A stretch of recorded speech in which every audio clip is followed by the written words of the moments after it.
way. Pregnant ladies and little kids better get the hell out of the way, because I am running. I'm like Forrest Gump, dude. I am running. So the Titanic was the biggest ship on the ocean, but that didn't mean it was unsinkable. I want you each to use ombudsman in a sentence next week. I got one for you.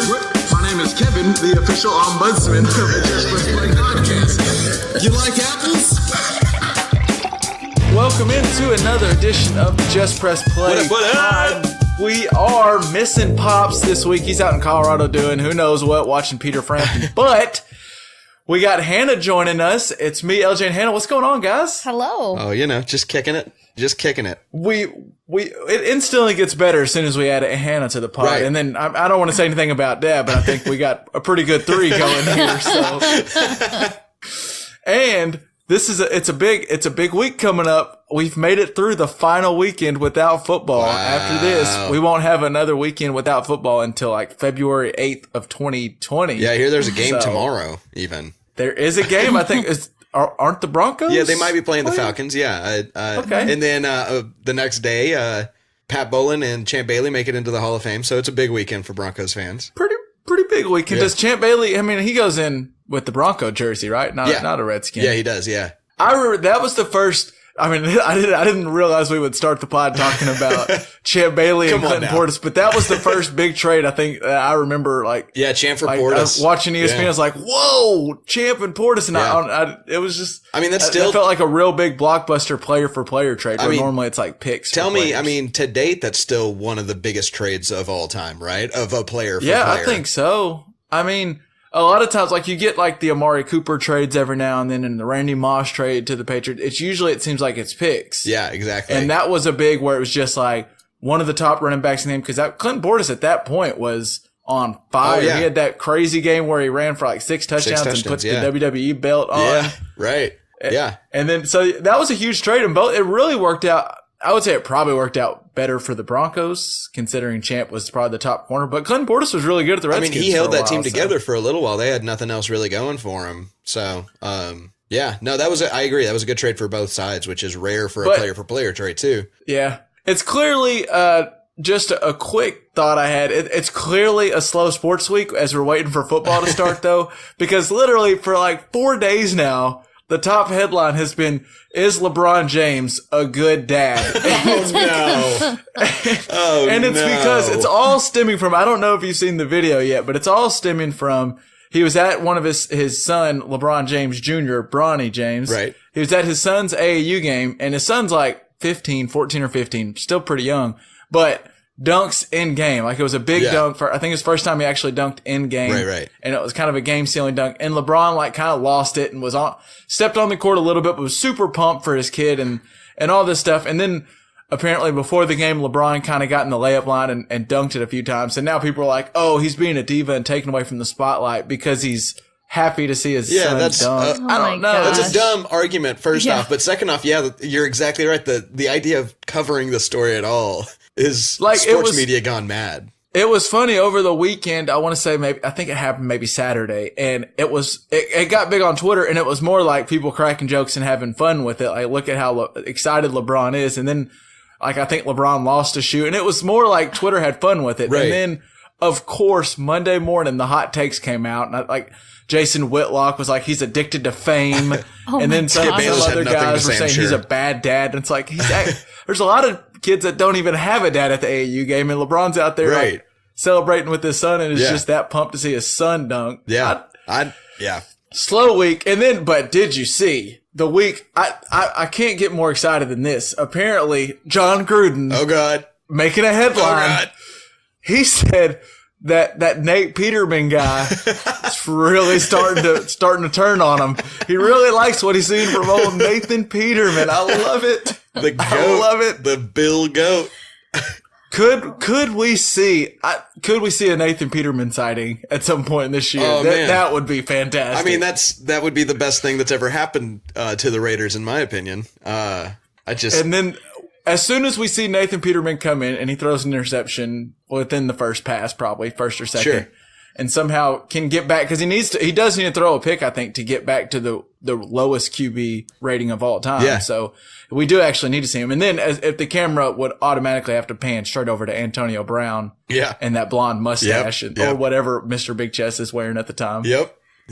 And then John Gruden would trade Derek Carr away to the Bears for picks. So as soon as I saw the headline that John Gruden says Nathan Peterman's growing on him, I just got so excited for Hard Knocks. Oh, I know. I was like, this has to be a scene. Oh my God, this is going to be a good season. But yeah, so every team now is entered into NFL training camp. We got some games kicking off, like you said, the Hall of Fame games this week, and then I think the weekend starts rounding up games. So I kind of wanted to just start off asking you guys, training camp always brings a lot of different storylines, whether it's this guy's coming back this guy's going to turn his career around this year, or he's coming back in the best shape of his life, or new coach is putting in a new scheme, whatever it may be, guy holding out. We'll get into Zeke probably at some point. But I wanted to ask you guys, in your opinion, is this an optimistic time for an NFL team, like a fan, or is this kind of a scary time? I'll start with you, Hannah. I mean, well, for the 49ers, it's really optimistic right now. So I mean, but most of the time training camp just makes me depressed. But well, it had been, I guess you had the Jim Harbaugh run there, but the 49ers have had some rough years. And so it's kind of like, oh, here we go again. So I'm cautiously optimistic right now. Well, I mean, it does seem like an exciting time. Last year, I felt like the 49ers were everyone's kind of darling picks. And then Garoppolo got hurt so early. It was just kind of heartbreaking. And then what was it? Was it McKinnon that tore his ACL in the preseason? I mean, it just seemed like more bad news after bad news kept coming. Yeah, it was rough. But I'll tell you what, better now. I'm excited for your boy. I'm excited for Kittle. Yeah. I can't wait to see Kittle with Jimmy Garoppolo. Oh, man. Oh, my gosh. I'm so pumped. He's definitely one to watch. So an optimistic time for Niners fans. What about a Bronco fan over there? Do we know who's at quarterback, or are we excited? Well, I would say as a general rule for a Bronco fan, it's a pretend optimistic time where I have to pretend like I know why this quarterback that I had never heard of last week is going to be the best in the NFL. But I think like I've got realistic expectations this year that Flacco is not the best quarterback of all time, but he's a good enough quarterback to get a few wins. So I think it's an optimistic time as a Bronco fan this year, in a way that it hasn't really been in a few years. But it's also like it's just a curious time because we get to, we're going to start seeing like what Fangio does with this defense that still hasn't really made any improvements in secondary or linebacker from last year. And so, will they be able to cover a running back or a tight end or a Kittle? And so we're going to start seeing those questions answered, I think, pretty soon, which is like exciting, but also nerve-wracking in a sense. I think in general, probably this week is mostly optimistic. Like you're kind of thinking, like if you're a Packer fan, you're thinking, okay, last year was rough, but we got a new head coach, new offense. Right. Aaron Rodgers is going to be healthy, yada, yada, yada, whatever. And it's always, this quarterback's really, really clicking with his new coach or whatever. But then, like literally, I think a week when our next episode, it's going to be overreaction time. We'll see a guy come in for one series or something, and he'll go 0 for 4. And now we're like, is Ben Roethlisberger done? Right? Is it time to retire? Right. Oh yeah. Were the Jets dumb in signing Le'Veon Bell? Like, you're going to get the overreaction takes like within a week. Is Nathan Peterman the greatest quarterback of all time? Of all time. Well, and okay, but to throw the GOAT overreaction too, I'm sure if Mahomes plays even 6 snaps in their first preseason game, he's going to be either shat on or loved, no matter what happens. I can already hear Patrick Mahomes he goes 4 for 4 with the touchdown or something, and I can already hear Uncle Tony going, can we go ahead, Tom Brady or Patrick Mahomes for a career? The debate's out there, But I probably though, correct me if I'm wrong, and this could just be the Cowboy fan coming out, but is the biggest storyline I think right now still, is it Zeke versus the Cowboys? Yeah, I mean, yeah. I think so. Absolutely it is. I mean, it's either that or it's what's going on with Tyreek Hill. But they've already kind of answered that question and nothing really to be be said about it. I feel like we kind of know the whether you like the answer or not. I think we kind of know the answer. He's going to play and probably be really good. I mean, it's up there. I think it depends on, like, if you're a Cowboy hater, which a lot of people are, then this is obviously huge news. And if you're a Cowboy lover, which a lot of people are, this is obviously huge news. If you're in the middle, then I think you might be looking at, like, what's Le'Veon Bell going to do? What's Antonio Brown going to do? Because those are two big pieces that moved this year. But yeah, I guess I'm with you. I think the Cowboy story is probably the biggest one right now. There's another one in the AFC West where Melvin Gordon's also holding out. That's not as big, for his big deal. So is it just not as big because it's not the Cowboys and the Cowboys kind of just move the needle a little more? Yeah. Oh, I mean, it's also because it's the Chargers and the Chargers can't move the needle no matter. I mean, I think they've got an all-time great quarterback and nobody gives them his due. So the Chargers can't move the needle. Like they could have anything happen in training camp and we'd be like, well, but like down the road, Dallas is practicing, right? Let's go watch that instead. So yeah. So Zeke right now is instead of being in training camp, he's out in Cabo, which I don't know if you remember the last time a Cowboy player was in Cabo when the team was practicing was when Tony Romo went with Jessica Simpson before the first playoff game against the Giants. So already getting a bad feeling about this. Oh boy. We've killed the argument. We ran to the ground, I think, and it's kind of the big argument now is the value of running back. And we don't have to get into that because we've kind of done this, been there, done that. But I'll start with you, Hannah. Should the Cowboys pay Zeke? Should they hold out on Zeke? What do you think? I mean, either way, they need to make a decision. But I think because leaving him in limbo is just not fair. Yeah, it's not good for everybody. It's not good for anyone. Him or the team. Yeah, it's not good for anyone. But I would probably pay him. Give him that money? I mean, yeah.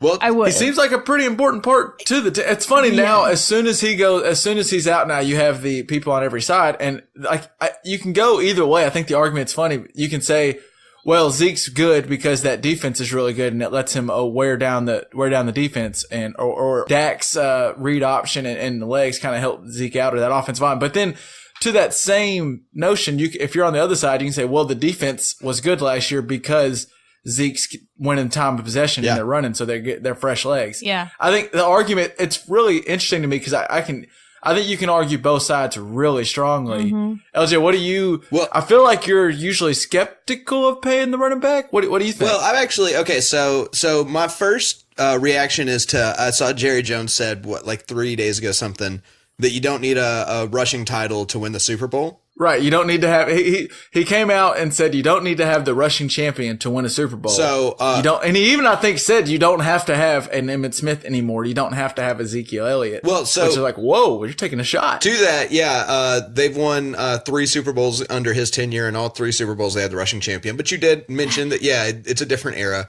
But also, I think every time they've made the playoffs since then, they've had the rushing champion. And also, I believe that, I think it's like 7 of the last 8 teams to have the rushing champion made the playoffs. So it does seem to help quite a bit to have the rushing champion on your team. But the other thing, though, is I really think in this particular case, I don't think he's actually going to hold out. I think that he's playing a long con strategy game. And I think while they're trying to figure out how much to pay some of the players that they've got to figure out how much to pay right now, when they don't actually have to make this negotiation with Zeke for 2 years, he's saying, hey, don't forget you got a big contract you got to deal with later. He's saying, well, you're trying to figure out what Dak's worth. Don't forget about me. That's interesting because, like, in the Melvin Gordon case, he's got 1 year left on his deal right now. So he could have maybe watched the Le'Veon Bell thing play out and said, well, I can lose some money, but at least I'll be fresh and maybe sign a $50 million deal. Whereas Zeke still has 2 years on his deal.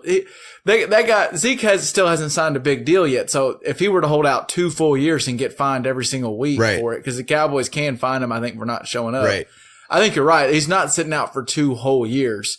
And that's an interesting play by him if it is the long play, because the Cowboys have a lot of big contracts, kind of as you alluded. Not only have we, like we've talked about, I don't know what you do with Dak, but there's a contract coming up, and he is a young quarterback that's got them to the playoffs, so he has a good bargaining chip. And then Amari Cooper, you just traded a lot for him, so you kind of want to pay him. Yeah. And then on the defensive side of the ball, we've already watched Byron Jones has become one of the better cornerbacks in the league. Jalen Smith looks like he's the linebacker they hoped for. Yep. There's a lot they're going to have to pay at some point on this team. And I think you're right. This might be Zeke's way of going, just make sure you know where your priorities are. Right. Because I think Zeke feels like he's a top one, which I understand. It does seem like it could finally be the death of the running back if 76-year-old Jerry Jones, who has never wanted to come with the times, has decided that he's moving on from a running game. Right.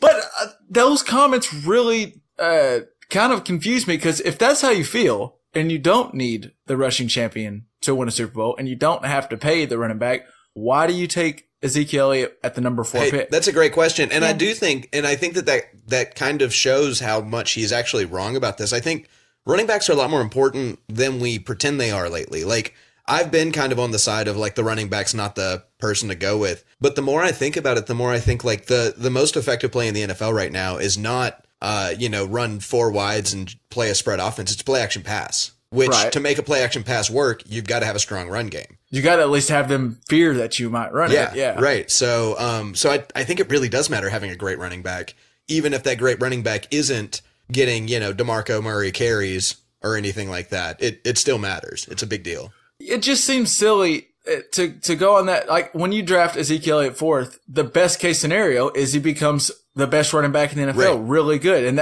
And if that's the case, now he's going to be 25, 26 years old and up for a new contract. Right. So if what you saw was the best running back in the NFL in 4 years, then you should have assumed he's going to have to get paid like the best running back in the NFL. Yeah. And if you thought, well, we won't pay a running back, we don't value that position, so we're not going to pay him like that, then you should have just not drafted him in the first place and went with the defensive end or went with the corner or whatever, Well, and I think we're about to find out. I think if Melvin Gordon holds out and if potentially Zeke holds out, and then Le'Veon Bell comes out and has a great year, whereas the Steelers suffer for it, I think that might be an indication that the running back is really important. But if all of these things happen and it seems like nothing happened, like nothing changed, then I think we're going the other way. We're saying, oh, okay, never pay a running back. I think we might. This could be, I think you're right. This could be a huge year for that, because if Melvin Gordon holds out and Austin Eckler steps right in and is great, and if Zeke holds out and Alfred Morris and a young running back step in and that offense doesn't seem to skip that much of a beat, then all of a sudden you're like, oh. Especially, okay. Because the thing we saw last year, some of the most effective running backs were people we didn't even know who they were at this time last year, like Phillip Lindsay, like Matt Breida. Hell, a couple years ago, Alvin Kamara, we really didn't know who that was, and now he's one of the top guys. James Conner had a great year. So I think we're going to find out. I think we'll have 2 years of evidence under our belt if the elite running backs don't make it worth our time, because then, we could easily look at, the Cowboys and say, oh, it's actually the offensive line. Or we can look at the Chargers and say, oh, it's actually the offensive line if it doesn't work out for them. If Eckler comes out and just kills it. So I think we'll find out. Who knows? But this will be the big year to see if you ever pay a running back big money ever again. I do totally get Ezekiel Elliott's side on possibly holding out with 2 years, because, this feels identical to, just go look back at the DeMarco Murray just a few years ago on the same team. Yeah. Where the Cowboys ran him into the ground, didn't pay him, and his career went one more year at the Titans. In the NFL, as we've discussed, not guaranteed contracts, and now he's out of the NFL and not getting that money. Yep. And the Cowboys got what they wanted out of him. They got a long playoff run, and they got a rushing title. Yeah. So, it worked out better for the organization than it did the running back. And that seems like it's how it often works. So yeah, exactly. 100%. This could be the big year. I think you're right. This could be the year where the running backs kind of make their point that, it is pretty important to have a pretty good running back. Or this could be the year where NFL teams decide, oh, I guess we don't have to pay him, and the value is lower than we thought. I've got another hot take, though, if you want to hear it on running backs. I'm ready. Let's hear it. All right. LaDainian Tomlinson is the reason running backs can't get paid. Explain. Okay, so I think the real thing might be, and I don't have stats to back this up, but the reason that a replacement running back is always so much better than you expect him to be is because I think that might be the biggest talent pool in the NFL right now. It may seem like the biggest talent pool could be in quarterbacks or receivers, but if you look back about 10 years ago when a lot of these players were trying to decide what position they would fit in best, you have players like Sean Alexander and LaDainian Tomlinson just owning the game of football. Yeah. So a lot of the best athletes, I think, decided, oh, well, I'll be a running back. And so we might have a little bit more talent in that position. And so then it seems like some scrub backup is just as good as Zeke, when in reality that scrub backup might not have might have been, a top tier wide receiver if he would have trained differently throughout his career, Yeah, I mean, I get that because when LT was at the top of his game, one, it's probably the best running back since I've been really watching. I mean, I've watched highlights and seen really good ones, but physically watched live games. Well, AP, but LT was right up there, and he looked cool doing it. He was fun. He caught, he threw passes, he ran. So if you were a young guy and you really wanted to play football and you're really athletic, you kind of were like, oh, I want to go be that. I want to do that right there. And so, maybe it's not that the top running back's not value. It's just that maybe the difference between Mark Ingram and Kamara or that number 1 and number 2, there's so many good running backs out there that you can find the backup. Yeah. I well, another thing to kind of back that up too is, I didn't watch a lot of football in the 70s because I wasn't really around, but I feel like that early 2000s era was like maybe the one time in NFL history since, like the Gale Sayers days or Jim Brown days where a running back was the reason you won games. Because for the most part, it was you had a Dan Marino or, Joe Montana. Joe Montana, or now you have a Drew Brees or a Tom Brady or something like that. But in 2000, having a Sean Alexander was enough to win, 9 games a year minimum. So is it just the way the pendulum swings where we've talked about all these young guys might be deciding that they're going to be. What word was that? I realized I didn't know how to say it, so I just kind of sped through it. Can you give it another try just for No, because I honestly don't know at all. What was the word I was looking for? Pendulum. I think I said pendulum. Yeah, you said something. I thought you were going with peninsula. Yeah, I did too. I was like, I realized as I started that I've only heard it and not said it. So when the pendulum is swinging around, what's your question? Well, we talked about last week, and I don't know if it got cut out. We had some technical difficulties last week. We do apologize, but we talked about that these young guys are now going to be choosing to play receiver instead of running back because the running back doesn't seem, it seems like you get hurt and don't get paid. So here in 7 to 8 years, will the running back be super valuable because the position's going to be so depleted if you have one that's really good? I mean, I think there's a possibility. I think if you've got that one crazy person that decided to play running back against all other positions and happens to be a freak athlete, like that might be the most valuable player. That might be your Gronk, Yeah, it's just the way the peninsula swings. Oh, Florida, back and forth. oh, man.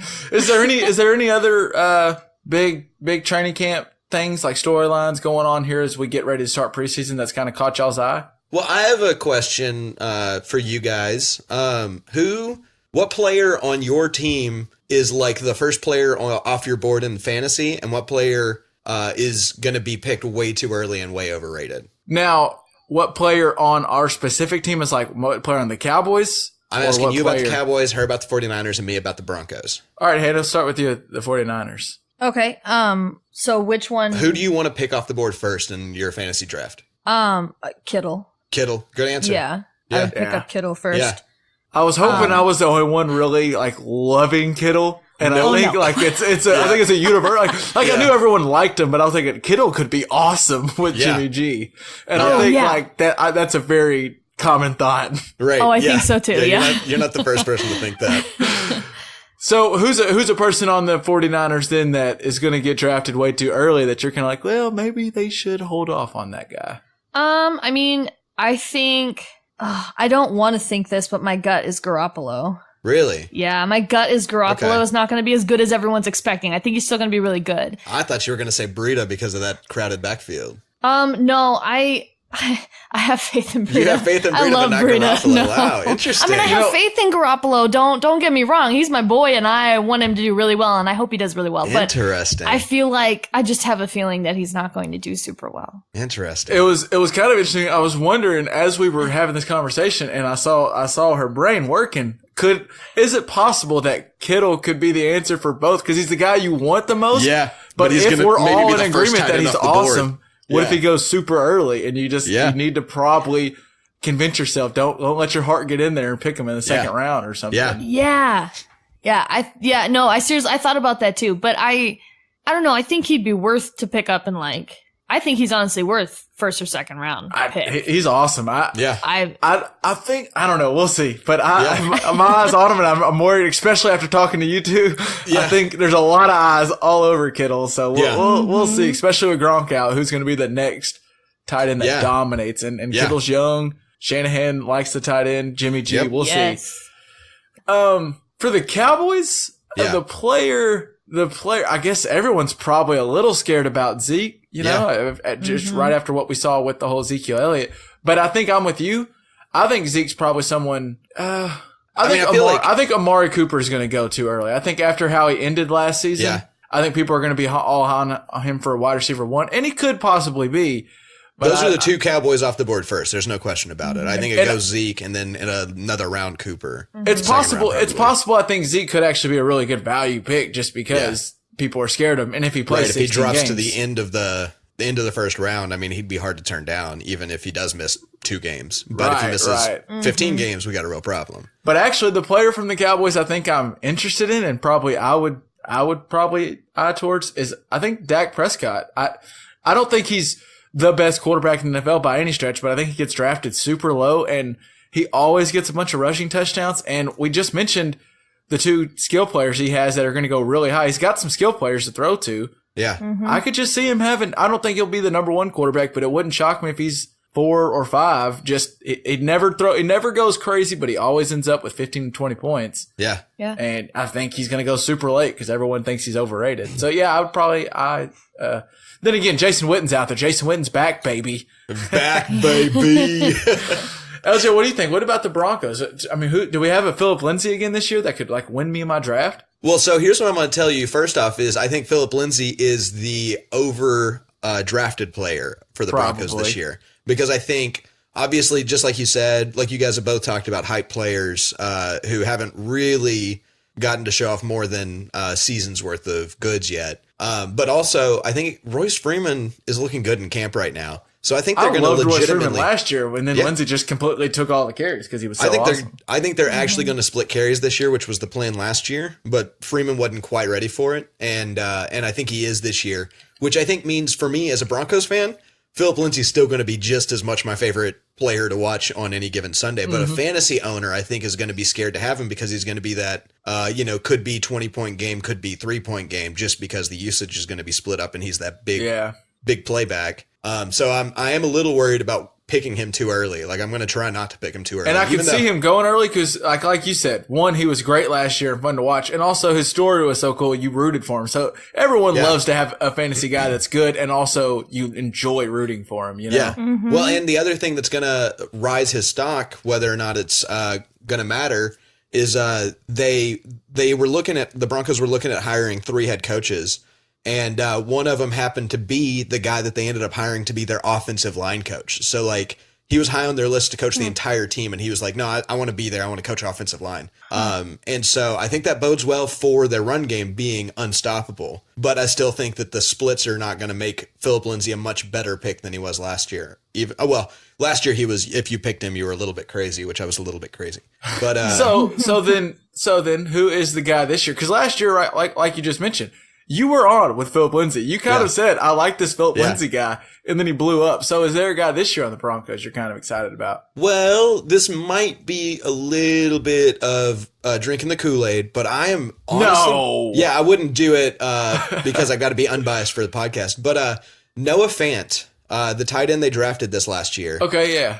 I think he is going to have an unbelievable year because Flacco loves his tight ends. That run game's going to be strong, and the offense that I can't remember the coordinator's name, but the one he likes to run is based upon play action, hit the tight end in space because the tight end had to get separation. The tight end got separation from the linebackers, and so I think Fant's going to have. He's the biggest athlete that they've gotten at tight end since Julius Thomas. So I think he's going to have a massive year this year, and then he's also. I think Cortland Sutton is as good as advertised, and Emmanuel Sanders is still a hell of a receiver. So I think having all of these elements is going to make the tight end be able to just kind of walk through the middle and catch anything he wants, and then he'll get some yards after the catch. So I think we're looking at a Broncos Kittle. Do the Broncos still have Jake Butt from Michigan, who seems like he's gotten hurt like Yeah, I think they do, and I think he's not favored to win the position this year.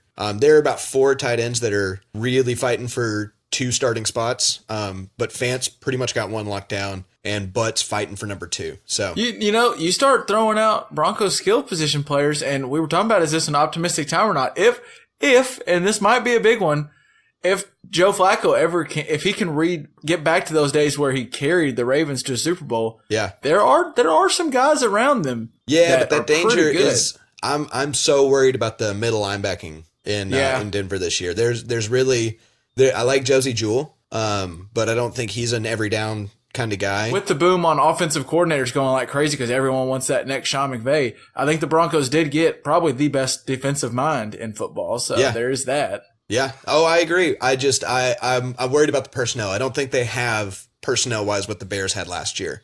And then we also, we lost, safeties and Aqib Talib, who helped out a lot in letting the linebackers just play pure linebacker. But now, I'm excited to see what happens. That's where the cautious optimism is. The offense is kind of unbridled optimism. Like this is the best looking offense we've seen in Denver for years. Since Peyton Manning's great Tim year. Tebow days. Oh, Peyton Manning.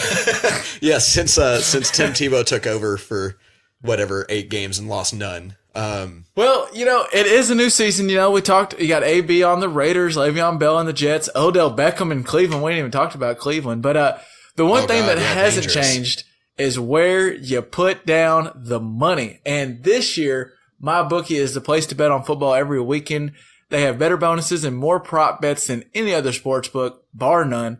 And actually, this year they're hosting the first online handicapping super contest. Uh-oh. First place is guaranteed to win at least $100,000, and it only costs $100 to enter. I know 100 sounds like kind of a lot, but it's interesting. All you got to do is pick 5 NFL games against the spread every week to climb the leaderboard and score your share of the huge cash prize pool. And if you're going to jump on MyBookie and you're going to put it in, hit the promo code JPP for Just Press Play and let them know who sent you, because, we want them to know that it was a listener of the JPP on there. Yes, sir. And check out the handicapping super contest is really cool the way they're doing it. And MyBookie in general, it's the service I would recommend to any of our listeners. It's fun. They have a lot of different things. Like we said, fantasy. You can pick an over-under on fantasy points. Like that's what the handicap thing is. Spread's not just like a spread in the game. You can choose 5 different. Jimmy Garoppolo will score over 16 points, or Odell Beckham will score over 10 points, whatever it is. Yeah. It's really cool. Check out MyBookie. It's MyBookie.ag and put in the promo code JPP. You bet, you win, you get paid all over at MyBookie. Love it. Did you guys, speaking of sports, did you guys see Dish Network kind of might have taken the next big stance on the way sports is watched? Did you guys see any of this? No, nothing. So right now, if you're one of the roughly 10 million Dish Network subscribers, you have lost access to all of Fox Sports regional network. So that would be like the Fox Sports Southwest that the Mavericks and Rangers play on, Fox Sports Ohio, there's Fox Sports Arizona. There's some in various areas, and it's 22 different regional networks, which were sold to Disney and then sold to Sinclair. But they broadcast local telecast of 14 MLB teams, 17 NBA teams, and 13 NHL teams. So it's kind of where a local fan, as a Cowboy fan or a Dallas fan, they pretty much show like all the Stars and all the Mavericks games. Sometimes not the road ones, but not the ones that aren't televised nationally. So I have a question, Kev, then. Yeah. Because we haven't had any sort of cable or dish for a long time. Mm-hmm. Does Fox, can I get in Chicago Fox Sports Southwest, or do I have to get Fox Sports Chicago? Well, so if you have DirecTV or Dish, because there's not a Fox Sports everything, because the Yankees, whatever, they have the Yes Network that does all right. Well, I know Chicago, I think, has TSN Chicago or something like that. Right. So there's different ones for each, but usually, yes, if y'all were big Chicago fans and y'all moved down here and y'all wanted to get TSN, if you have DirecTV or Dish or cable, whatever you have, you can usually pay the higher package and get all the sports channels. All the regional, sure. But if you live locally, you usually get the local channels. Okay. So actually Fox Sports Southwest will show some Cowboys games. And now, even since I'm still in the area, I'm in a really interesting spot because there's like a Fox Sport, I forget what it's called exactly, but there's an Oklahoma one and a Dallas one. So I was able to watch like all the Thunder and Mavericks games, which were convenient. That's pretty cool. But so for years, these networks have been huge for the franchise values because all these huge big TV rights deals that we've talked about in the past couple of weeks, which that's been what's kind of caused the rapid rise in player salary. But the thing that's interesting to me and kind of what Dish I think is doing is everyone pays for every channel as part of their bundle. Like whatever you have for your Dish, you pay for a bundle and you pay for each individual channel you get whether you watch it or not. Yeah. And whether you watch sports or not, you're paying for those, and sports kind of have the higher number. Like it costs more to get sports than it does maybe for Lifetime. And you don't realize that because your bundle isn't itemized. It doesn't show, you're paying $7 for ESPN, $2 for USA, $3. Okay. I don't know what it costs for each one, but sports are usually higher because Dish has to pay so much to have those sports ones because Fox Sports also pays those teams so much to have the rights for them. Right. So they need to get more out of it. Yeah. So the way it's kind of worked is for a sports fan like me, there's probably more people that have Dish Network and don't actually watch this FSN. But since FSN's on, or this Fox Sports Southwest, since all these are on all the different, like all the subscribers are paying for it, I get it for super cheap because you're paying for it and not ever watching it. Right.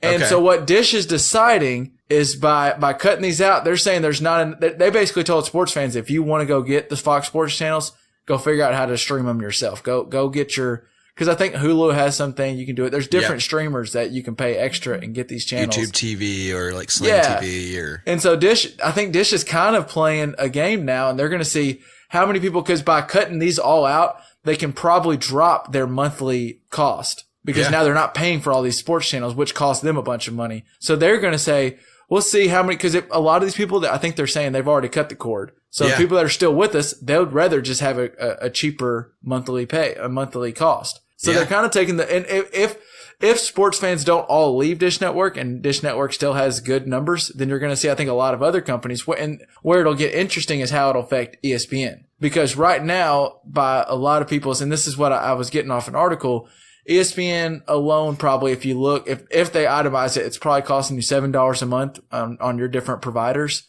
Okay. But that's because, it's part of that big bundle. Whereas if it cuts off and now you just have to get ESPN alone, it's going to start costing them more. It's just a big interesting thing where if what Dish does works out, then I think all of the big cable providers are going to cut sports out because sports just cost a ton.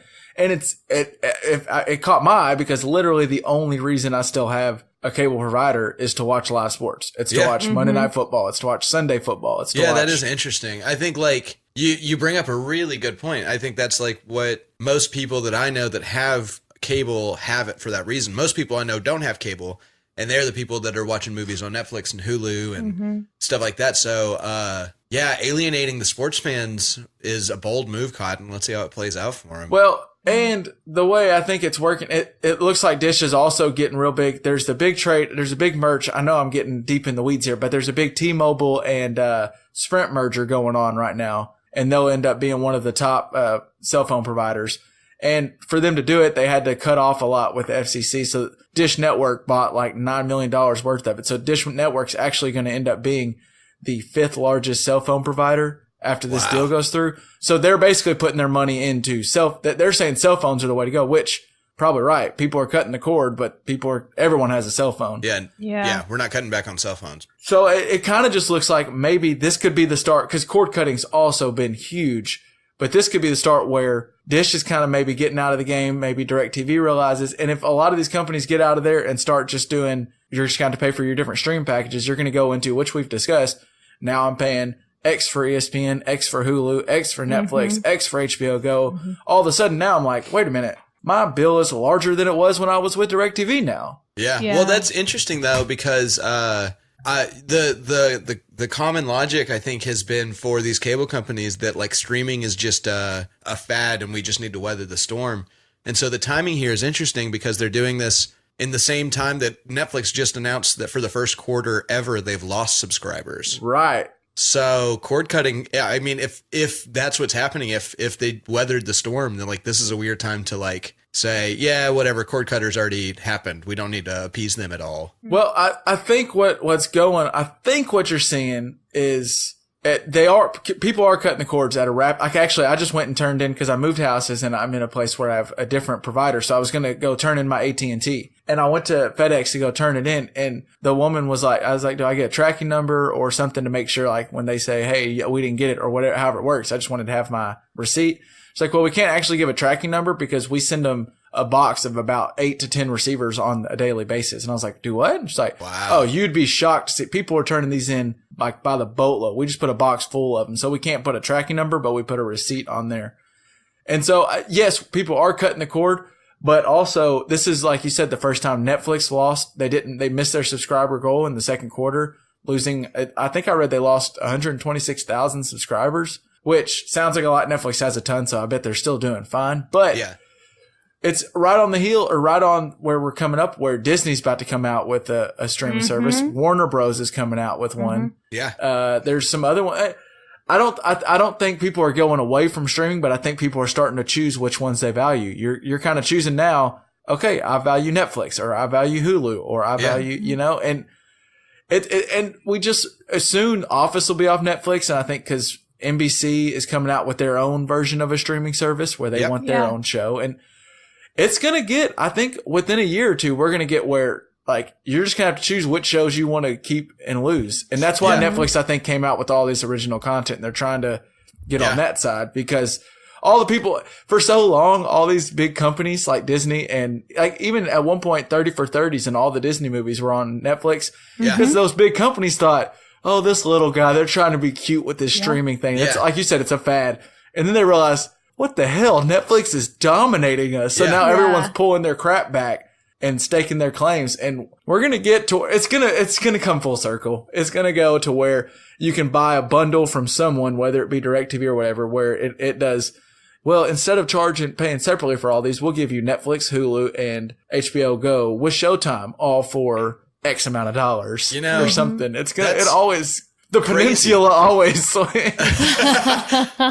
that just makes me think, because like we've said, I think before on this show, and it's been said a lot, that we're kind of in the golden age of television, and we really have been for like 10-ish years now. And I wonder if that's about to change, because like part of the reason that I think like television has been so good is because you know that everybody's watching Breaking Bad, and you know that everybody's watching Game of Thrones, and you know that everybody's watching these things, so you can go talk to them about it. But if I have to, I can't afford multiple streaming services, so I have to dig in. And if I just pick Hulu, then you're telling me, like, oh, did you see Stranger Things? And I'm like, no, I'd love to, but no, I haven't. So we're going to stop talking as much about shows, because we're going to be more divided as fandoms. Yeah, maybe. Well, that's what's crazy. So what's kind of interesting is the content is at an all-time high. I'm sure both of you right now have 4 different shows that you are waiting to watch. Like I need to get to this one, or I need to get to this one, or I need to get to this one. Like everyone does. The content's at an all-time high because everyone wants to be the next, like you mentioned, Game of Thrones, where everyone's talking about it. And I bet HBO got a ton of subscribers because people were just like, we got to go watch Game of Thrones. We don't want to be left out. And so the content's so high. That reminds me, just real quick to interrupt you. Did you see their marketing techniques during the last like 3 episodes of Game of Thrones? They were just doing everything they could during every before the show, saying, "Hey, we got other stuff too. I know you just signed up for 3 months. I understand that, but like in those 3 months, get addicted to one of these other shows, please. Dear God, please." Yeah. Because I bet they lost so many subscribers right after the season ended. Yeah, especially when people were disappointed at the season 2. Oh, yeah. Even more so, yeah. Sorry to interrupt. Go on with what you're saying. Well, so my point was that like content's so high because everyone wants to be the next big show that Netflix even, they were asked about missing their goal in the previous quarter. Yeah. And they said their biggest competition is not, they do fear, like they said they're wary of all the different companies getting ready to put out their own streaming platforms. But their biggest competition, they said, is sleep. It is people sleeping. They said we're losing people because you can't fit all this content. And like they're putting out so many original shows, you can't keep up with it unless you're not sleeping. Oh my God. And it's so true. Feel like it's in true 50 though, years, we're going to look back at that and be like, oh my God, what a wacky dystopia we lived in, where people, like companies were competing over our sleep schedules. That's crazy. Well, I mean, think about it. I know Runner. there's been times where I'm laying down. I'm like, okay, if I fit one more 45-minute episode in, then I'll get 6 hours of sleep. And then ends, and I'm like, maybe I can get 5. I can function on 5. You know, I've done 4.5 before. No big deal. Yeah, no, that's, you say that and it's like so obvious. Like that's exactly how I feel. But it's also like just in that context, that's bad shit. Netflix versus sleep is the battle I didn't realize was happening, but it's so true. That's crazy. Wow. Well, but YouTube, like we've already known that there's so much content on YouTube that if you kept it going for an entire lifetime, you wouldn't reach all of the YouTube if you wanted to watch every YouTube video that got uploaded today, you'd have to spend the rest of your life doing it, I think is the fact. Yeah. I mean, and it's the same with, all these different things, whether it's podcasts, YouTube, Netflix, all these, I have like things where there's like a whole series of podcasts where I'm like, one day I'm going to get into this, but I have so many other that I've already become loyal to that I don't know when I'll fit it in. And I try to like find time to fit it in. Yeah. And so they really are. They're competing with sleep. And it just blew my mind. When I read that quote from the Netflix CEO, I thought, wow, he is dead on. Yeah, that's crazy. Right. I did see, while we're talking about, how addicting all this is and like how their goal is to get us, we need just one more hit before we go to bed. I saw that, I can't remember what state, but they're trying to introduce laws that streaming sites can't have autoplay features to try to curb the addiction because they're treating it like the same that they would treat a gambling addiction, which is well, not unfair. One day the commercial is going to be for like, you're going to hear an ad for Netflix and it's going to say, if you have an addiction, call our hotline. 1-800 stop binging. It's not crazy. I used to get more done and I was like a high schooler back when we had regular TV because at least during commercial breaks, I would stand up and start doing something and maybe I would just accidentally finish it before I got back. Yeah. But now, I mean, I lose, multiple hours every day to just sitting in front of this screen that never stopped showing me what I wanted to show me. It's funny you brought that up because I just recently took autoplay off my Netflix because Netflix has gotten so bad. Like, so I know they're going to autoplay the next show, but then they know they have their algorithm, so they know kind of what I like. Yeah. And so I finally finished the show. I've probably sat here 3 hours longer than I meant to because I thought, I'm almost done. I'm going to finish it. Yeah. And then as soon as it ended, like it gave me 10 seconds and that When They See Us trailer popped up, that new show that it's on Netflix about the 90s. And as soon as I watched that trailer came up, I was like, oh God, now I'm interested in this. And then, so the trailer ended and I kind of got up in my room and I thought, that's a cool show. I might start watching. And I started picking up some stuff. And then the first episode started. And I'm like, God dang. And then I realized I was sitting there 30 minutes into the first episode and I just turned off my TV because I was like, they've already got me hooked to another show. It's literally addicting. It's that's crazy. One day, I'm telling you, in 50 years, we need to start up crisis. we need to start up the addiction hotline for binging, like 1-800 stop binging. And I mean, seriously, I might be the first customer. Because it's a problem. It's a real problem. That's wild. Well, and kids are spending way less time outside than they used to. Right, which is been happening forever. But now we're at a point where it's like. I'm sound like an old fogey. I was about to say, are we about to get in the back in my day? Yeah. Well, no, but it does feel like I don't know. I guess there's both sides to it because truly, like Hannah teaches kids, right? And so they all want to play on their cell phones during break, but they also love to go play outside. So it's not like that side of being a kid has just disappeared because now you have Snapchat. Right. So I don't know. I'm curious to see because I don't know, their experience of the world is so much different than the one that like our parents had. And we were somewhere in between these two worlds. I don't know. This is all really interesting because I don't know. I don't think I would have thought about it if you wouldn't have framed it in the Netflix versus sleep scape. I mean, as soon as I read that, it made me stop and go, wow, that is what that's what I'm debating on sleep or watching my next show like all the time. So right. Yeah. It's wild. Speaking of watching things on the internet though, LJ, you guys, we want to get into some music stuff, and I'm going to have to get you to say his name again, but the Tiny Desk that you had me watch, what was that? Because that blew my mind. Jacob Collier. Who is this guy? Well, so he's a musical genius, like an absolute... I would agree. I always seen 16 minutes of it or 19 minutes, but I agree. So first off, people, Tiny Desk concert, we'll put it in the show notes and in the What We're Listening To page and all that stuff, of Jacob Collier. But what he is like, there are a lot of videos of him on YouTube.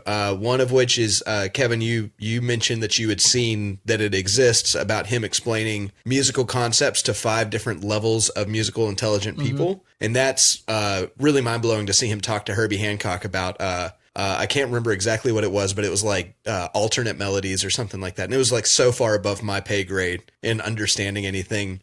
But it's okay. So it's like, you know, when you're talking to somebody that you really think is cool and like they got you excited because they're talking about things that are like over your level. It's kind of like when I talk to Hannah about movies where she's like, she'll throw stuff out there that I'll be like, I can get to, but like I thought the same thing Hannah thought, where he'll do is like, it's like when I talk to this novice over here. No, the other way around. The other way around. I'm talking about that feeling you get when like you're like, oh my God, this person is so smart, but like they don't make me feel dumb. And it's like really exciting and like that. You know, that's like the early stages of love is what that is. But like with him, I like listen to him talk and I just feel so stupid. Like I feel like I've never understood a concept of music ever. He's got this one song where he modulates, I think it's 2 1/4 steps or something like that, which to explain what that is dumb that down for me. So it's, in songs, there are key changes, right? You as a karaoke person have seen it says key change and then you sing it a little bit higher, right? So he decided to add a key change to his music that he changed to a key that was completely out of tune, like literally right between 2 in tune keys. And he did it without you hearing him go out of tune, which is crazy. And the way that he did it was by knowing enough about how our tuning system works to be able to manipulate the ratios between notes to trick us into not hearing that he was making not complete differences. It's so, I mean, crazy. He's like he's like a rocket scientist when it comes to music. Yeah. I mean, he really is. Yeah. He's a music theory genius. And so, and then so this Tiny Desk, you don't even have to know that. Like you don't have to care how smart he is because it's just bomb music. It's so cool. And we're talking how awesome he is, which he is. But that whole that group together in the Tiny Desk concert was like they were so good and so together, and it was perfect. Yeah. And I just want to say for the listeners out there, before you watch the Tiny or listen to the Tiny Desk, look at, like we said, look at the picture of him and kind of in your head guess what you think he's going to sound like, and then hit play on it, and it's not what you expect. It's not what you expect. Cool. Well, even so, his range is incredible. Just as a vocalist, he's just really talented. Yeah. It's cool. Jacob Collier, we'll put it on there. It's super cool. And then some other music. I don't know. Again, like I said, some stuff got cut out. I don't think we got to it last week. Correct. But you showed me another artist last week, and Chance the Rapper just came out with a new album. We'll talk about that in a second too. But Lizzo, right? Is that the name? Yeah, Lizzo. Yes. Yeah, Hannah and I have been all about Lizzo. What is it? 'Cause I Love You, or something about love? And that album is so good. Yeah, Truth Hurts. Why man great till he gotta be great. She's got she's got soul, but then like a little bit of a hip hop thing. I mean, it's cool, man. So she's got a really fun vibe. If you want to see, so audience, Tiny Desk is the favorite way to listen to music in this show. Because she just had a Tiny Desk come out, and by the time we upload this, it'll probably be on YouTube. So we'll make sure to share that too. And it is phenomenal. When's Tiny Desk going to start, giving us a little kickback for all this promotion we're giving? Here's the deal about Tiny Desk though, is I really think like it's one of the coolest venues. It's one of the most sought after venues. Like artists are dying to play Tiny Desk. Well, you can tell when they get there, like they're just kind of like when they first start. You can tell on Jacob Collier, who's like, oh, it's just kind of cool being here in this room. Yeah. Oh, I would be just totally beside myself. Yeah. That would be awesome. Well, and I think so, like, just to talk about Tiny Desk a little bit, the coolest thing about it is the constraints that it forces on you. It's not, you don't have a backing track there. You have a band there. You can't hide behind anything. And there are like maybe 25 people in that room watching you perform. So it is so intimate and tight. And so it's like you get to see the artists at their truest, purest form. And it's just unbelievable to see. I mean, it's... Well, and everything that you do is magnified. Yeah. in an intimate space like that. Just the issues and the things that you have to be forced to do to play behind that little bitty desk. Yeah. It really kind of reminds me of, it's like you're getting an insight into when a band is just kind of in the lab, as they say, like just jamming, kind of figuring stuff out where you're in there. It's just them and instruments and walls. And there's not a studio. It's not something playing over. Right. It's just them and their instruments. Yeah, it totally feels that way. And, but anyway, so Lizzo also did a Tiny Desk, and it is, phenomenal. She has nothing to hide behind. She busts out a flute at one point. Oh, she's amazing. Her voice is like, I wouldn't even say that she is the best at finding pitch, but the soul in it is unbelievable. Like, I didn't expect, having listened to her for about a week and a half, 2 weeks now, I still didn't expect her to be this good on this Tiny Desk. It's, oh my God, she's so good. And she's also really body positive. And just positive, but very body positive. Well, but body positive, so it's really awesome. She's got a great attitude too. Yeah. Yeah, I mean, she sounds like the way she sings and some of her lyrics, she's as comfortable in her skin as I want to be in mine, kind of thing. Like, she just sings. Yeah.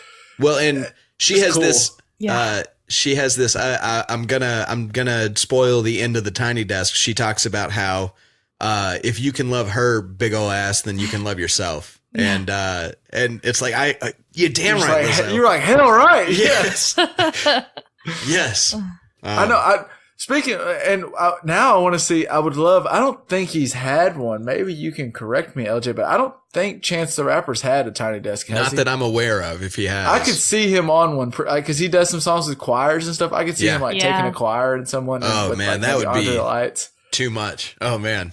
But his new album, I've been listening to it, and big fan. I will say, it seems pretty clear, and more power to him. I'm super happy. Some people have been kind of giving him crap for it just to be funny, but clearly my man Chance has found him a woman, and he's pretty happy with him, because about every song. But that's the concept of this album. Yeah. The concept of this album is the big day, right? He's getting married. Yeah, it's about his wedding day. It starts with him, going through relationships and meeting this girl. And then by the end of the album, he's talking about walking down the aisle and how, he's only inviting people to their wedding that want to be, that are going to be in their marriage. And, so that's what the album's about, so give him crap all you want, but that means he nailed it. Well, yeah, I did see a Twitter video where someone's like, hey, here's a little snippet of Chance's new album. And it was like a guy singing over one of the beats, just saying, I love my wife, over and over again. And it is kind of funny, but give him crap, but that means he did what he did. And the album is so good. The way, it's one of those, we've talked about this before, where nowadays you kind of play playlists and you shuffle around.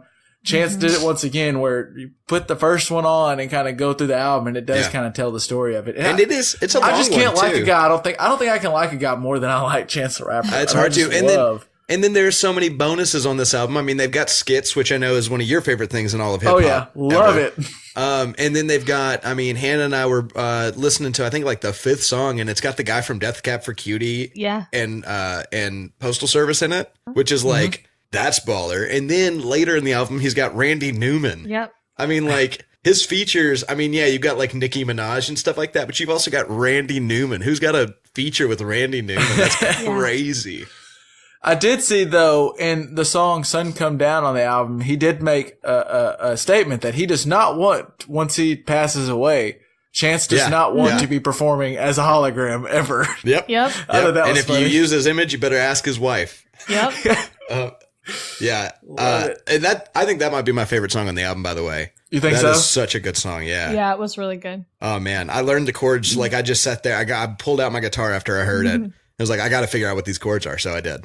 That's too, what I've been listening to, because I was driving on my way back on Sunday, and so I listened to Chance just because it came out over the weekend. And then Monday I was like, all right, I really need to check out what LJ was talking about. So that those two have been nonstop, back to back. I can't get enough of them, and it's just awesome. Well, anybody else got any more music you want to talk about, or movies or shows? Or I did have a cool story. We talked about, I was going to that Third Eye Blind concert, and Jimmy Eat World. We're big Third Eye Blind fans on this pod. I think we've made that pretty clear. Yes, and we have. Once again, I stick by. Anytime Third Eye Blind is near you, you should probably go try and see them. Yep. They were so good, so awesome. And so we were there. We got there a little early, and we're at the Walmart Amphitheater in Rogers, Arkansas. Beautiful theater, yeah. Yeah. And we had lawn seats because we almost weren't going to go, and then I realized I was still going to be in town. So they had like $20 tickets. So I was like, oh, I'll go sit in the lawn. I've actually never done it. And we were back in the back and kind of just chilling. We'd got a drink, and this worker comes up to us out of nowhere, and he goes, hey, do y'all want to go down to the pit? What? And it was me and Jed sitting there, and Jed was like, what's the catch? And both of us were just like, yes, we do, but what's the catch? Yeah. And Alex, who we also went with, had just went to the bathroom, and me and Jed, we asked him, we're like kind of really questions, like, what's the deal? Like, why? Yes, we want to. What's the deal? And the guy kept going, guys, no catch. We just have some extra wristbands for the pit. Y'all just look like y'all would enjoy them. So if y'all want them, let me know. And both of us were like, okay, wait till Alex comes back. As soon as she comes back, where do we need to go to get these wristbands? We're in. Yeah. He's like, just go to this woman. You'll get some wristbands. So we walk over there. She gives us the wristbands, like the PlayStation wristbands or something, and got us into the PlayStation pit. Sure. And we went down there. And since it was still early, Jimmy Eat World hadn't actually started yet. Baller. And so since it was so early, we were right there at the stage for Third Eye Blind and Jimmy Eat World. And I will say, I thought I only knew the middle from Jimmy Eat World, and that was the only one I really, really knew. But in general, they were great. And then, Third Eye Blind just blew me away once again. And he said at the concert, because there was a guy following around, it looks like they're doing some kind of documentary, and he said they're doing some kind of documentary. Okay. I'm all in for that as well. So I can't wait to watch that. Yeah. Hell, I was so close. It's possible I could be in the documentary. You might see us three just down there jamming. Yeah. I think, the text message I got from you said, I might get sweat on. And mine was understanding. I'm pretty sure. Well, I was sweating too because it was hot and packed. But I think I got a little sweat. And the lead singer for Jimmy Eat World, I don't know if he's Jimmy or not. I don't know how that works, but he's a big sweater. Yeah, he's a big sweater. There was a lot of sweat. I mean, that is a sweaty job too, though. I mean, you're running around and those singing, guys are working. Takes any lung musician, capacity. any man or woman who's a musician, they are working on that stage. Those lights are hot. Well, it was hot in general. Like I said, it was just hot in general being down there. And then they had those lights on them too. So I don't know. It's like performing in a sauna, I guess. I don't know how it works. I don't perform as well. Like you said, I'm a karaoke guy. So usually it's an air conditioned. Air conditioned, venues. You only play air conditioned venues.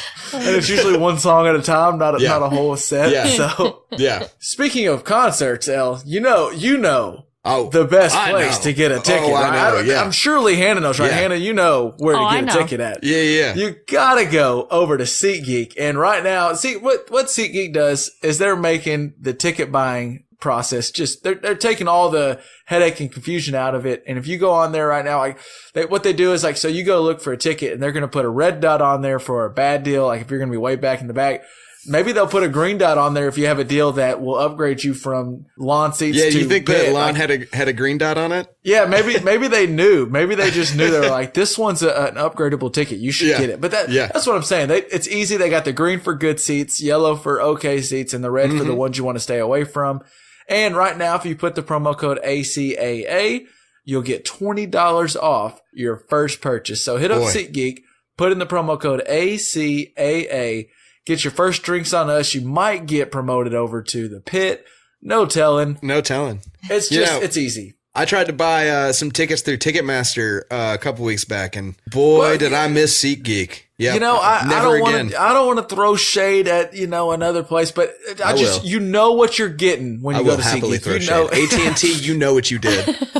You go in there, you see that green dot, and you make that purchase without feeling like, well, crap, did I just get bamboozled? You know, you don't have to worry about it. And $20 off? $20 off. You just go over to SeatGeek, SeatGeek.com, put in the promo code ACAA, and then don't worry. Take the worry out. Go watch your show.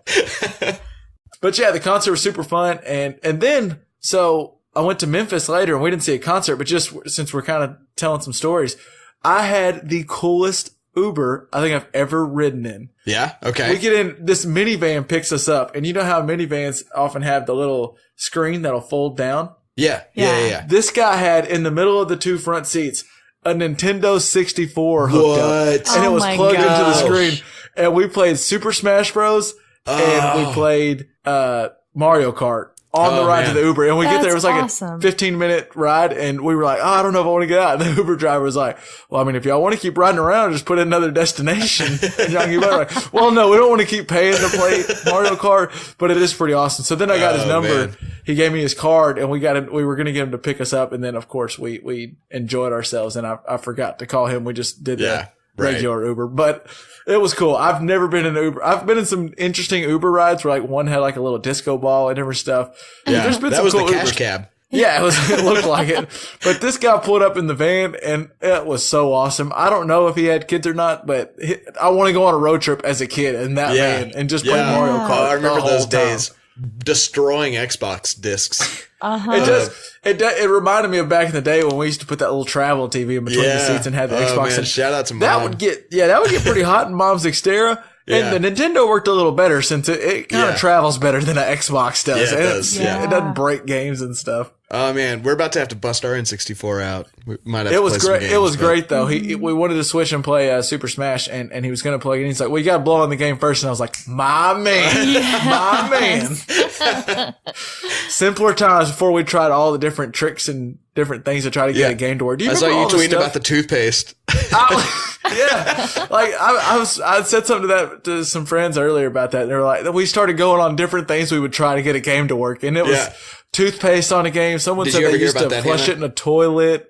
It was all kinds of things. You heard the toothpaste trick? Oh yes. Okay, so do you know what my favorite try to fix a video game? And for anyone who doesn't quite get what we're saying, like when a game stops working or a disc stops working, has scratches and stuff. These are like. There's all different kinds of myths of how to fix it. But what's your favorite? I think the toothpaste actually worked temporarily because it would, the problem with the scratches were that it would mess up it would distort the laser's reading patterns. Yeah. But the toothpaste would fill in those scratches so it would undistort it until the toothpaste wore away. Well, I think it actually worked. You can clean CDs with toothpaste too. It's the same kind of thing.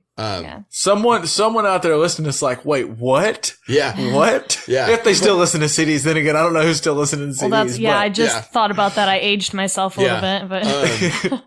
But my favorite way to fix a video game was, so the Red Ring of Death. Do you know about the Red Ring of Death, Hannah? Yes. Okay. So that was an Xbox 360 problem, listeners, that, the three of us all know far too well. Mm-hmm. That for some reason your Xbox would just brick on you and would be completely useless.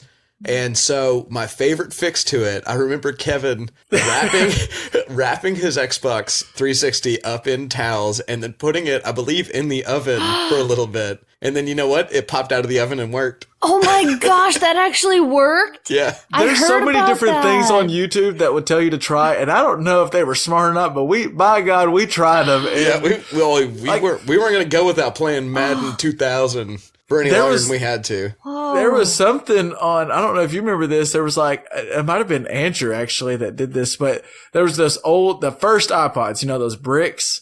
Yeah. Mm-hmm. And like it would quit working. And literally, I think it was either you or Andrew or something Googled how to try to fix it. And it literally was like hit it against the wall or hit it against the floor. We did it and it worked. It started working after. I don't know how I didn't break everything I owned like people could have tricked me with the stupidest things on YouTube, like throw your Xbox as hard as you can on the ground and then run over it. And then the red rings of death are gone, which they're gone, but so is your Xbox. But the oven thing worked though? Oh yeah. Yeah, for a little bit. And then there was another one that if you didn't want to try the oven, you could plug it up. You wrap it in a towel and you plug it up, and because as you know, Xbox puts off heat, and I think the red rings of death had something to do with the heat and the ventilation. I'm not sure, but if you wrap it up and plug it in and turn it on, instead just leave it in the towel for 20 minutes. Yeah, and just let it heat itself. Which I know Mom's listening to this and she's like, they almost caught my house on fire. How many times doing this crap? Probably too many. Oh my gosh. But it worked. I mean, here's the deal: is it would never fix the problem, but it would like let it work for another 6 hours or something like that. So then we could play Madden for another 5 hours in LJ until I got mad and threw down something. And LJ just laughed and made fun of me. Yep. Yeah. You're getting an in-depth look into our childhood here. Here we are. Yeah. All right. Well, I mean, do we have anything else we want to add before we get out of here, guys? Do you want to talk about 6? I mean, if we have time for it. Let's bring it on. Yeah. Yeah. We went to see a show, at Chicago, the Chicago Shakespeare Theater. And It's a new musical. Well, I don't know how new it is, but it's pretty new. It's pretty new. It's been in London, but we're the first American showing, American tour here in Chicago. And so we're the second company to do it. So we went to see it, and it's called Six, and it's a musical about King Henry VIII, right? Yes. Yes, Henry VIII. He had 6 wives. Right. And it's about his 6 wives' stories. And it's all about them and how he affected their lives. And so it's really cool. And the music in it is really, really nice. Yeah. It's really well done. But we saw that. I've been listening to that actually a lot. Yeah. That and Lizzo. Did y'all know, is this the one? I think LJ was saying something about there was a play or musical y'all went where you had maybe he didn't have any idea what it was going to sound like or be like, and just. Yeah. Is this what y'all were talking about? Yeah, this is what we're talking about. Yeah. Hannah got tickets for her birthday, and we got to go see it. And it is just like, I think it's an hour, 20 minutes. Yeah, it's short. And it's like really great music.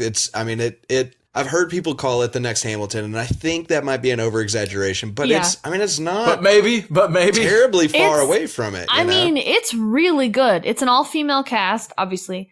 And it was an all-female band when we saw it, too. Yes, all-female band, too. And it was small, so six cast members and 3 band members. 4.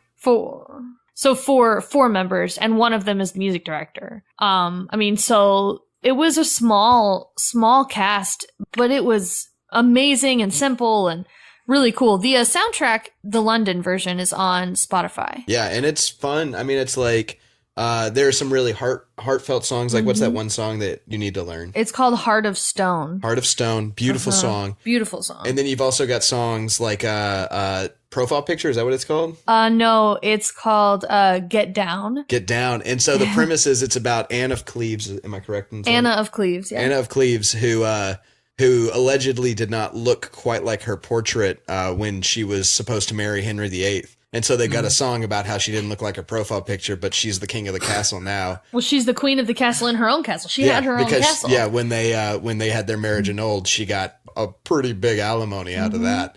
And so she's talking about like how it oh, poor you didn't, but I'm the baddest right now. So y'all say like it's been lauded as possibly the next Hamilton. So is it a new play or? Yeah. I mean, relatively speaking, at least. I think within the last couple years. Yeah. It opened in London, which West is End, West End. Yeah. Which was the original showing of it, the first ever opening. And that opened, I think, a year and a half ago, maybe sooner. Something like that, though. Yeah. So they're still so theoretically though, I mean, they're still going around. People could, like some of our listeners, if we could search them up, I mean, maybe there's a showing somewhere around. Well, so here's the deal. It sounds like y'all are saying if they're anywhere close to you, so by God, find a ticket. Yes, go see it. Here's the deal about it. They showed in Chicago for the last, I think 2 or 3 months. Yes. They extended their run because it was so popular. But, we were in the audience and half of the audience knew every word to the songs, which is crazy to a show that I've never heard of and everybody's singing along with. Well, and actually I had heard some of the songs before. I just didn't know it was from that musical. But I did get a call. I got an email a couple weeks back that they wanted to change out some of the lighting instruments. Yeah.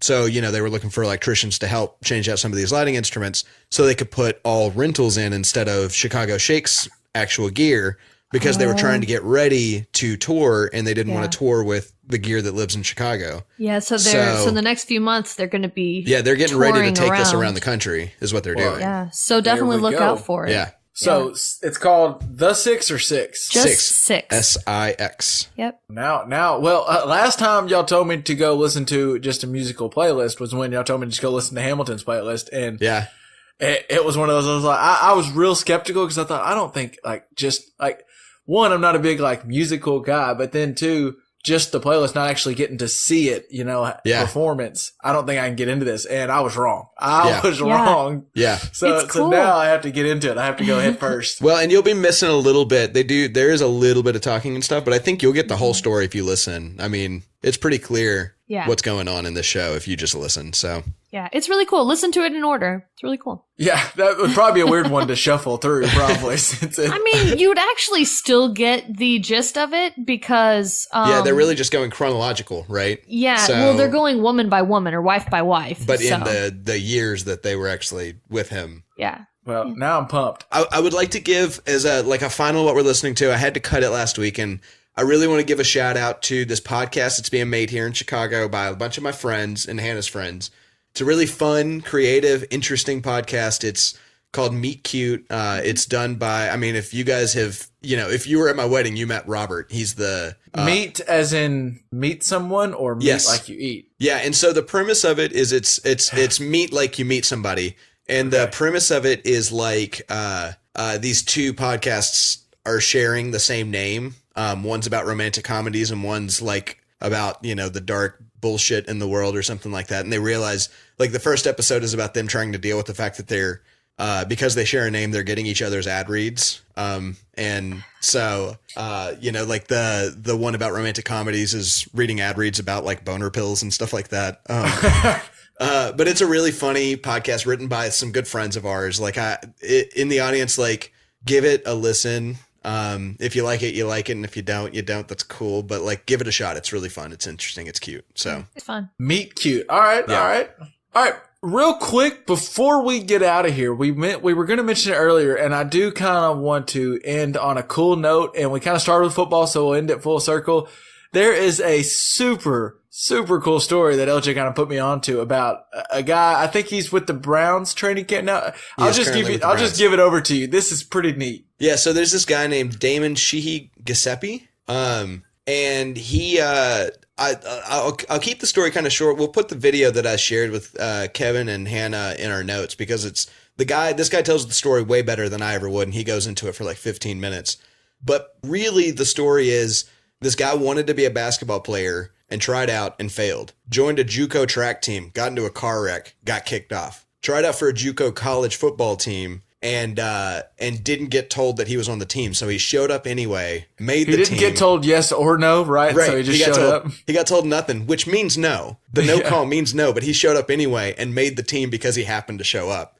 And then goes his 2 years, has an incredible career as a return man, and then maxes out a credit card trying to travel the country and try to get into an SEC or Big 12 school. And none of them will take him. He fails that. So then he tries to go to the NFL. None of them will even watch his tape. So then he tries to go to the Canadian Football League. Fails. Tries to go to the Arena Football League. Fails. Like this dude failed more times than I've like even tried to do things, I think.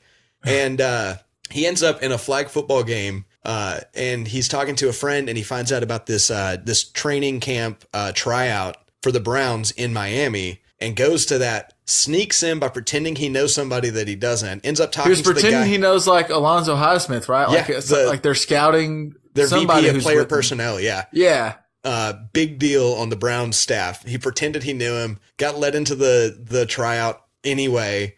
Ends up talking to the guy. The guy invites him to the tryout in Cleveland. And so while he's in Cleveland, and this is again after he has maxed out a credit card, failing every step of the way, and coming back and fighting for more, he can't afford anything in Cleveland. So he ends up sleeping on park benches in 24-hour fitnesses and having like nothing to eat. Shows up to the Browns tryout, makes the team, and now he's fighting for that fourth receiver slot in training camp. So he's that guy that I'm looking for. If he can make it, then you can do anything. Like there's nothing I can't do. That sounds like a movie of something made up. Like that sounds like it's too much that it can't be true.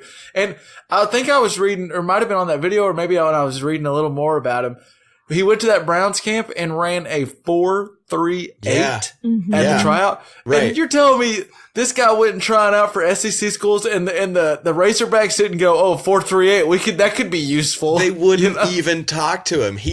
My understanding is he was in Fayetteville and they wouldn't even talk to him. Like he went to all of the cities that these SEC schools are in and nobody would even watch his tape. I love the story I love the part where the school didn't tell him yes, they didn't tell him no, which means no, but he was like, well, I didn't get a told no, so I'm just going to show up and see what happens. Yeah. Oh man, what heart, man. I think that's the thing is like, cause he's He's insanely fast, but he's not huge by any stretch. I mean, I think he's my height, which is not NFL height, especially not NFL receiver height. And he's still killing it right now. And it's just because he kept pushing. Like, don't stop pushing. Just don't stop pushing. It's so cool. And now we're all rooting for the guy now. And it'd be so cool if we can make a team. I can't wait to see what happens with his career. It's pretty neat. The neat thing is they ended that video with, no matter what happens here, he went from homeless in Cleveland for a week to now he's got a 4-month contract. No matter what happens, he's got a roof over his head. He's got food. Even if this doesn't work out, with the Browns, are we really going to assume that he's finally just going to go, okay, I'm done? He'll probably find a way to get on the Lakers and be with LeBron for a year. Oh man, yeah, he'll be playing baseball in a couple of months if he's not on the Browns for the regular season. Well, in either way, people know his name now. Yeah. Well, and like we said, the movie will get made now. I mean, there's something, Even if he doesn't make the Browns, this story is worth telling. Like this is a hell of a story, and also he is picking a tough team to try to get. I mean, I know he didn't have a lot of choice in this, but like their receivers are pretty deep in Cleveland, so he's fighting hard for that last spot. And more power to him, man. I really hope he makes it and has a breakout year. That'd be so cool. Yeah, and I'm just, like I said, I'm just going to put my money on, even if this Browns thing doesn't work out right now, I'm not, it's not He's over not gonna yet. Disappear. This dude's not quitting easily, clearly, so. Right. Well, and at a 4.38, and he was the best return man in all of JUCO sports for the 2 years that he played. I mean, the Broncos need a return man. He's going to find a spot. Somebody's going to be able to take a shot at a cheapo minimum contract on him so he can catch a ball and try to run it on a punt. Yeah. It's too good of a story for somebody not to give him a shot, and he's not going to give up. So super cool. Cool. Yeah. All right. Well, that will wrap up another episode of the Just Press Play pod. I know, like we said, Pops is out there doing, I don't know what Dad's doing now, but I think he might be actually in the concert. Where do you think he got his tickets? Oh, well, you already know he got him at SeatGeek. You put in the promo code ACAA. ACAA, of course. Yeah. Duh. He's probably drinking his beer on the pod, on the pod, which I guess he's paying for it, kind of. Right, yeah, in a sense, because he is the producer here. We don't pay for anything on this show. I was about to say it's on us, but he's part. Yeah. Actually, that beer he's drinking is on us three. It's on me, you, and Hannah. Right, we got this for you, Pops. Enjoy. Please enjoy. We do miss you, by the way. We do. Like we said, it's always fun to have Hannah on, but we'll love to have you back, Pops. I'm sure there's no telling what kind of, he's been out there with Joe D in Colorado, him and Jamie and all them. There's no telling what we'll get from Pops next week. We'll have some stories, there's no doubt. Yeah. So that'll do for another episode. By the way, of course, you can find us on Facebook or Twitter. Just put in Just Press Play and you'll find us. We're available wherever you get your pods, obviously. And then we got a website, justpressplaypod.com. You can see us on the show notes where we put up, we'll put up this the story of the Browns player. We'll put up some Tiny Desk concerts. And this week you got some doozies you need to watch. Yep. Clearly. Yep. And anything else. And of course, we always want to hear from you if you got any comments from what we've talked about or said, or any ideas for anything to talk about in the future. We're always open ears. Yep. And I think that'll wrap it up. I think that does it for another week. So, all right. Peace out. We will catch you guys on the flippity flip. On the flippity flip. Yesterday we did a Taco Tuesday. Taco Tuesday. It was pretty baller, so I'm gonna probably have some leftover taco fixings.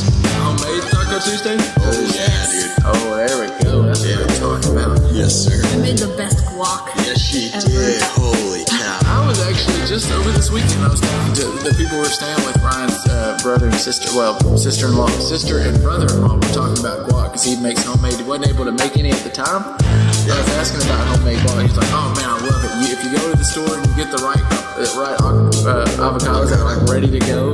Yeah. Yes. And then he was, because I've never actually made. I've seen it's always better if you it is homemade. Yes, so much better. Do you make I don't know how to make it, but Hannah kills it. Do you make it like a food processor, Hannah, or do you just stir up? If you get the right ones, can you just stir it all up? I hand mash always. With a fork, right? Yeah. You cut it up into pieces.